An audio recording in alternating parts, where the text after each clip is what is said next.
Welcome to another Earth Protector show. I'm Leslie Davis, your host. Changing my look a little bit, but Earth Protector will stay the same forever and ever, hopefully long after I'm gone. You know, what's worse than our court system? The justice that doesn't get meted out, judges, the way they're appointed and the behavior in many cases. Judges like this guy in Carver County, this guy Perkins. Jeez, what a mean guy, brutalizing these women coming before him on these marriage disputes and child custody things. And Perkins just stomping all over them, the few that I've seen.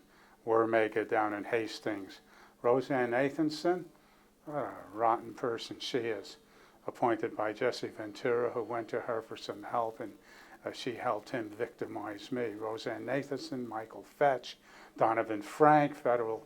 Oh, it makes me sick. The judiciary is sick. I have to do more about that, but we'll see. So that's pretty bad. What's worse than that? The war on drugs. Busting people, pretty much victimless crimes. Catch somebody a light out in a car and you check that car, maybe it smells, it had some weed in the car, or maybe he had something to smoke, and they busted him, and of course they got billions of dollars, the drug war, keeping marijuana illegal. Isn't that stupid? Marijuana or hemp or cannabis that could be grown for fuel and food and fiber, pretty dumb. Those things are pretty bad. What's worse than Jesse Ventura running around the country? You know how that guy bribed and lied and cheated? This book talks about it. You can call me and get a complimentary copy. I'll even pick up the postage. So you just give me a call, the number's up there, and I'll send you a copy of the book. It'll tell you about how he lied and bribed to get into office. He's not some kind of pundit or some kind of a patriot that's ready to move on to higher office. But he is a big enough piece of garbage to become president of the United States. He's probably qualified. If that's not bad enough, how's your money situation? Not enough money to make it through the end of the month. Prices of things are going up. What's causing all that? Well, of course, it's mismanagement. You've got all these Harvard and Stanford and Yale and Ivy League school economists telling us how to run and manage the money system. And look at the trouble that we're in. And we keep allowing the same people over and over again to make the decisions for us. So we've got the judiciary, pretty bad. The drug war, terrible situation there. Jesse Ventura, just rotten, lying, cheating guy. More to come on him in my new book. And the money, that's not going to get any better. It's going to get worse. So what could be worse than that? And the answer to that question is wheat. Wheat. Bread, rolls, pizza. The wheat there is today is not the wheat of old. They've engineered it and they've modified it, make it drought resistant, pest resistant, wind resistant, whatever they've done to it. Wheat is causing serious problems, health problems. It causes diabetes. You know, there are about 60 or 80 million people in America that are in a pre-diabetes condition, have all the symptoms of going to diabetes, and the diabetics that are out there. I see people in my neighborhood, legs cut off with diabetes. So I understand it's a big problem in the African American community. So we got obesity and diabetes, heart trouble, neurological problems, bowel problems, sleepless nights, nervousness, people misbehaving, and it's all attributed to wheat. There are problems with the other things like genetically modified corn, high fructose corn syrup, other garbage that's in our diet, almost eating all synthetic foods. But the biggest enemy of them all is wheat, and you're going to see some evidence of that shortly in a couple of videos I'm going to show you by the author of a book about wheat. Not some amateur guy, professional cardiologist, Dr. William Davis, no relation to me, Leslie Davis. And he wrote this book about wheat, how bad it is and his experiences. And he has in his book testimonials about people. I've even done that. I cut out wheat about 4 weeks ago. I'm nibbling it a little here and there, but you're supposed to cut it all out. I've already lost 20 pounds, flattening out in the gut, so I know that it works. Wheat is just a terrible thing. I'm sleeping better, I'm feeling better. I've been telling other people about it. They said, wheat, I don't know, I love wheat. One guy says, I'll have to check with my doctor. I said, your doctor's not going to tell you about wheat. He needs you sick, otherwise you won't come back. So he'll treat what you have. He's not going to cure what you have. This guy is a guy. His name is Alan Shalevsky. He lives right here in Minneapolis. I know Alan because he's politically involved. So I happened to be on a bus going to St. Paul, and he rode halfway. He got off at Snelling Avenue going to Macalester College. So I told Alan about my discovery regarding wheat. Okay. So he kind of makes some stupid remark like, oh, I can't believe everything I hear from every street corner kind of health advocate, as if I'm a street corner health advocate. Well, I look like a street corner health advocate. I'm telling him what I'm learning, sharing that information that he can't even buy from me. He said, well, I'll check with my doctor about that. So don't be a fool like Alan Shalevsky. He's going to live with his diabetes, or actually die with his diabetes. But Dr. Davis, as you'll see in these interviews, he talks about people being cured from their diabetes. So take a look at this one interview that he did with CBS News. I copied it. It's a little choppy. It stops and starts and so on.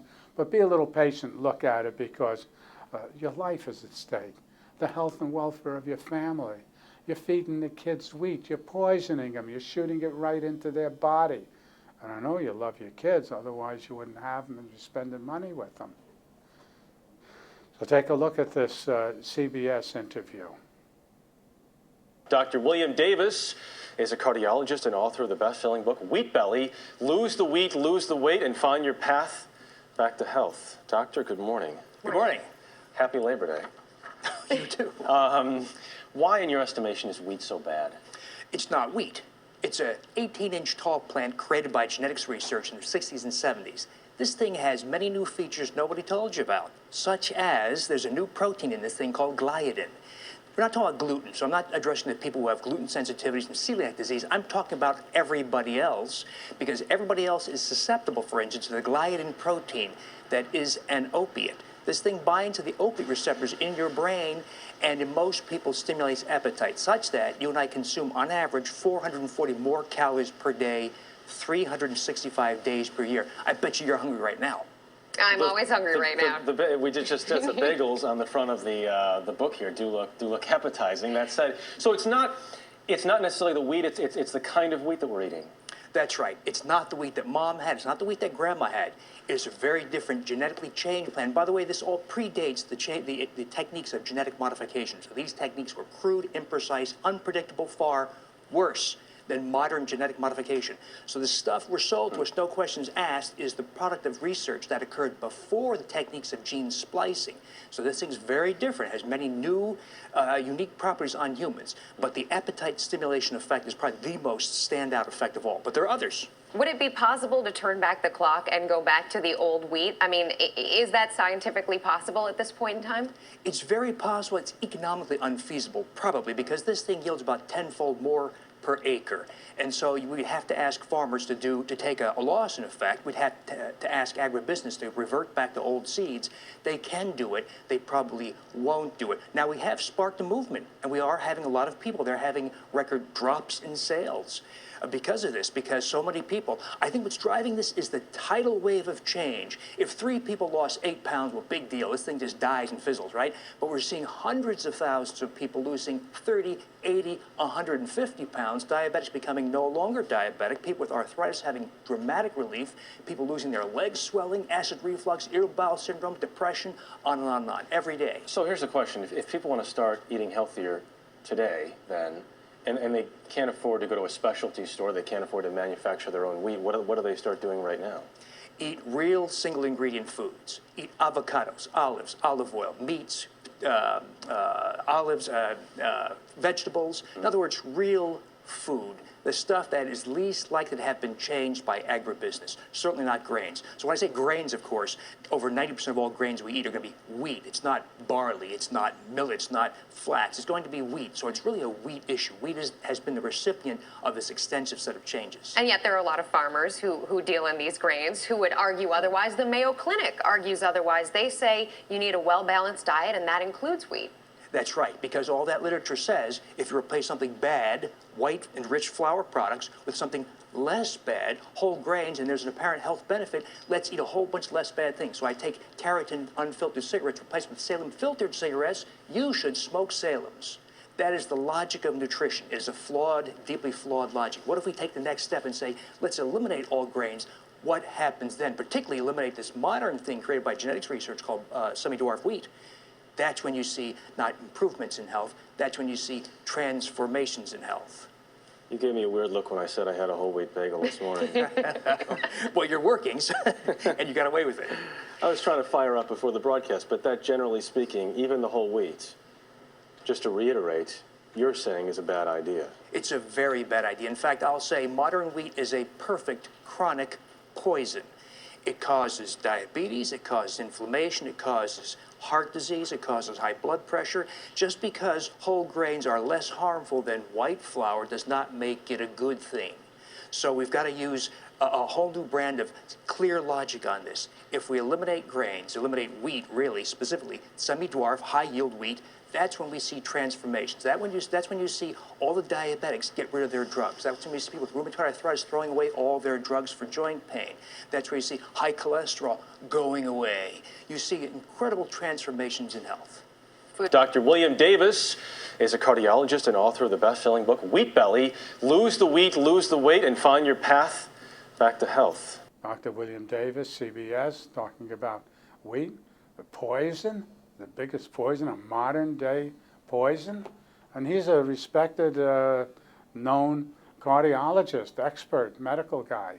Maybe he's turned against the other crew, but he's got some knowledge and he's sharing that with the people.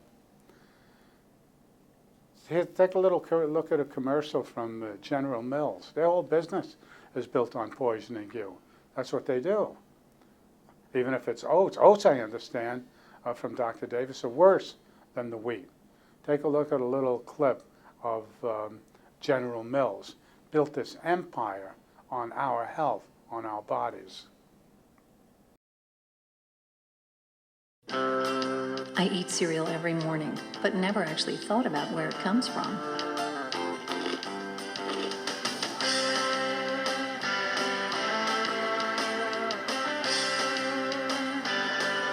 We not only purchase our own oats, we mill our own oats, we make our own cereal.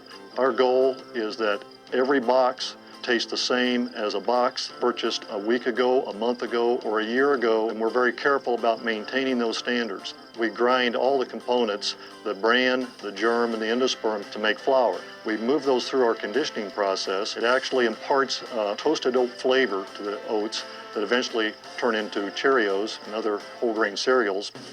I worked at General Mills for 20 years. I worked at this plant for about 11 years. While you may cook at home for a family of 5, we cook for an entire nation. We have a lot of the same equipment you have at home. Oftentimes our equipment's a lot bigger, a lot more robust, and we make great quality products that feeds the entire country. In our facility we use whole grain flours. We use them to make Cheerios, Lucky Charms, Kix, some of the great cereals that you're used to eating.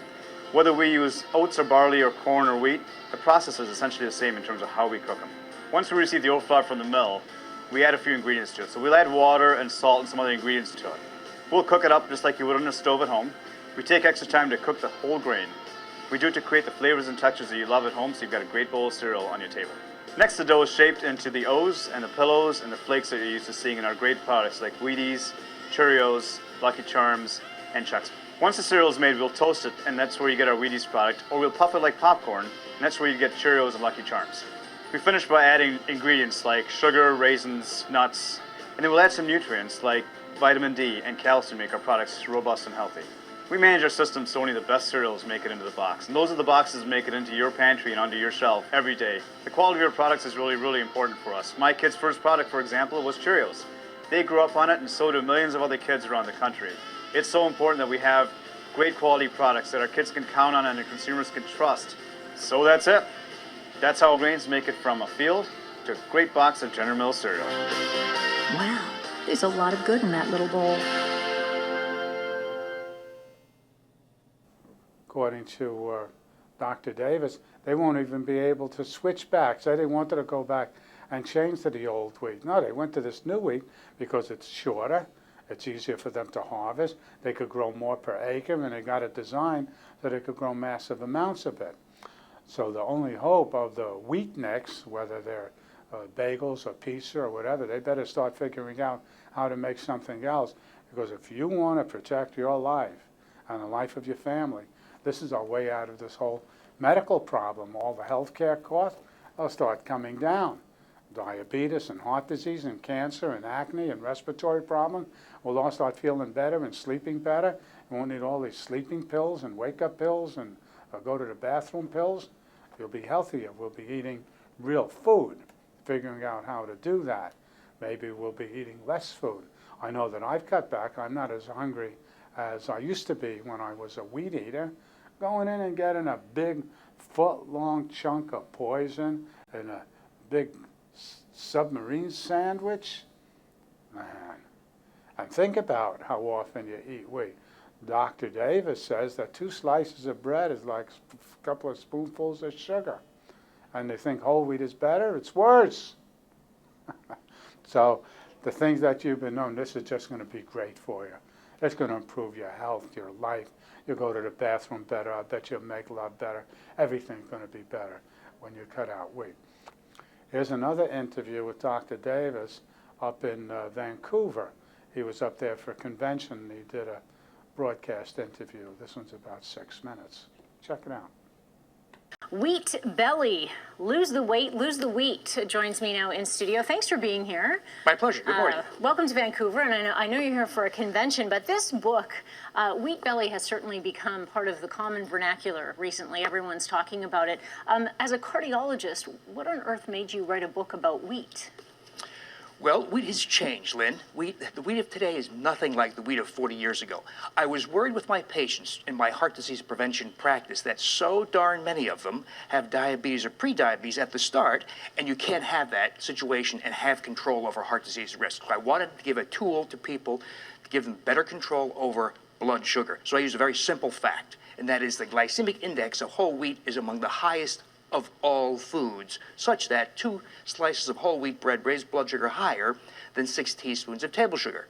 A lot of people don't know that, and that's a simple fact. A lot of people find that very shocking. Yeah, and it's in all tables of glycemic index. I'm not a genius for figuring this out. So I asked people to take wheat out of their diet to reduce blood sugar. They did it. They'd come back 3 months later, 30 pounds lighter, 3 inches off their waist. And they started telling me all these incredible stories that I did not expect. What do you think? My acid reflux is gone. My bowel urgency of irritable bowel syndrome is gone. My joint pains, my fingers and wrists, gone. My elbows, gone. My arthritis, my knees and hips, 80% better. I gave up all my inhalers for asthma. My migraine headache's gone for the first time in 25 years. My depression is gone. My eating, my food obsessions that was labeled as bulimia, now gone. And the common thread through all of them was they no longer had wheat in their diet? Exactly. And we also have this on-again, off-again phenomenon. So you do great. You lose 30 pounds, 3 inches off your waist, feel wonderful. The first time, 20 years. People say that commonly. I feel 20 years younger. You have that one indulgence. What the heck? You've been good, right? All comes back within moments. Diarrhea, confusion, mind fog, rashes, joint pain, on again, off again, on again, off again, Lynn. So it's a very, very clear-cut cause-effect situation. Now, what about the other proponents that say, basically you are not what you eat, and it is not the food, it is you're genetically programmed to, predisposed to congenital heart problems or diabetes or that sort of thing. That's right. So eliminating wheat won't cure all human illness, but it will cure a ton of things. And so what I'm seeing, and one of the most exciting aspects of this whole thing, are the transformations in health we're seeing worldwide. When you see people losing not 3 pounds, but 130 pounds, when you see people no longer diabetic, I have many, many people who are including myself, by the way, formerly diabetic, no more medicines, no more injections, nothing.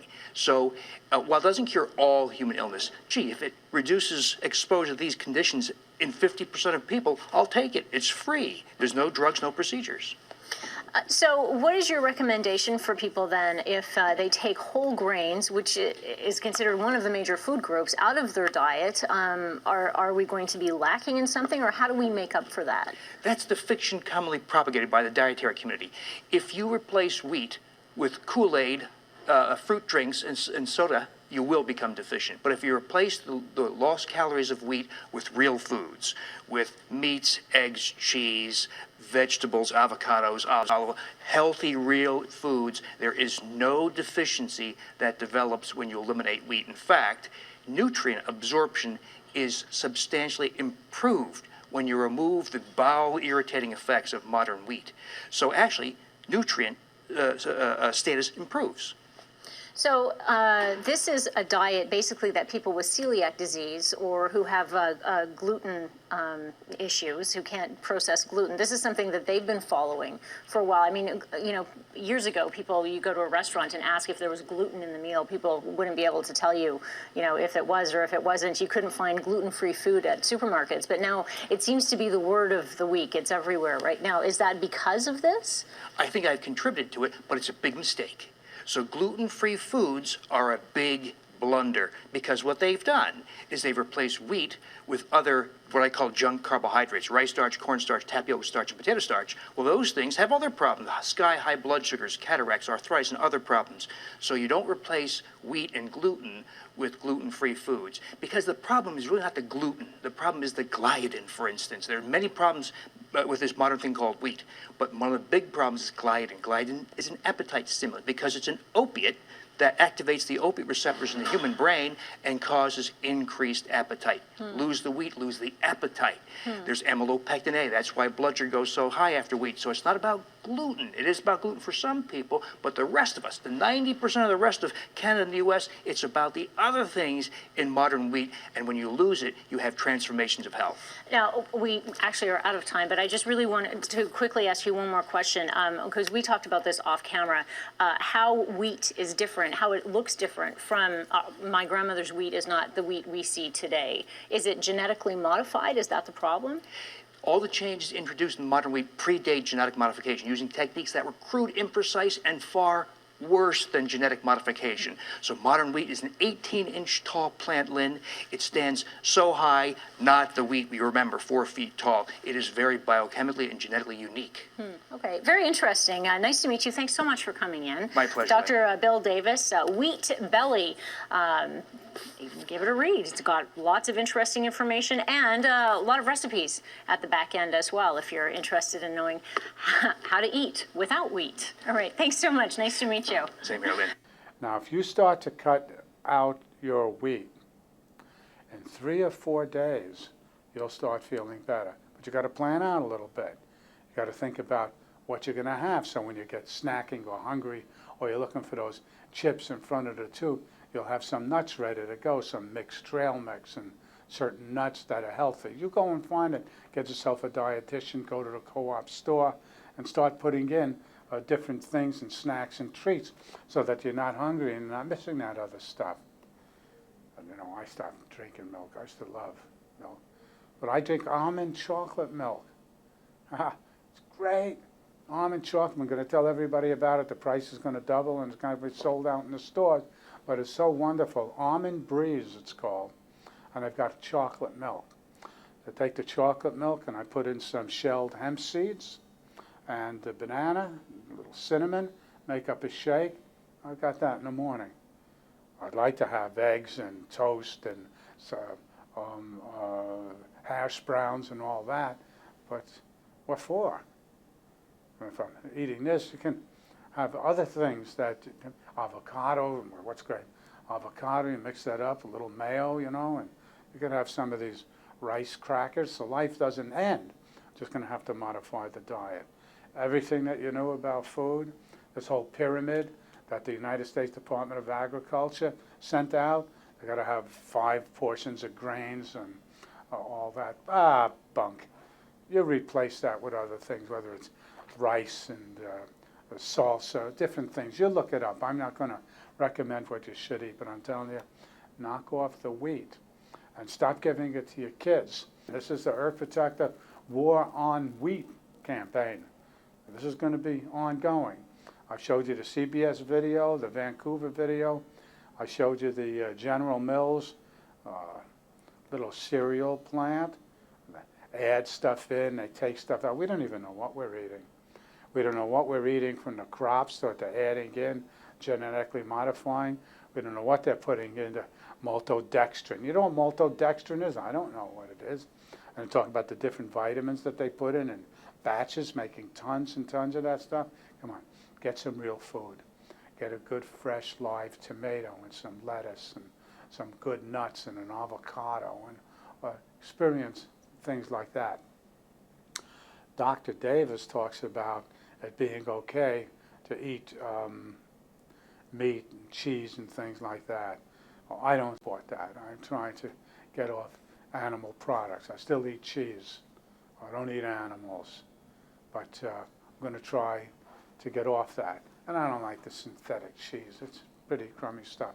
But I'm looking into it. I'm changing my diet. Who knows how long a person can live? They say, you know, a guy person going to live to 60, 65, thinks these things on. Sure, your pipes start to go inside because the wheat acts like sandpaper inside your arteries, and it inflames them and causes things to glop up and accumulate in there. Dr. Davis, the cardiologist, said it's not fat or saturated fat that causes the problems, and he's an old cardiologist that works on the heart. He says it's the scratching, the wheat inside the arteries, and he's looked in plenty of arteries, and other doctors say that too. You'll start to look for it.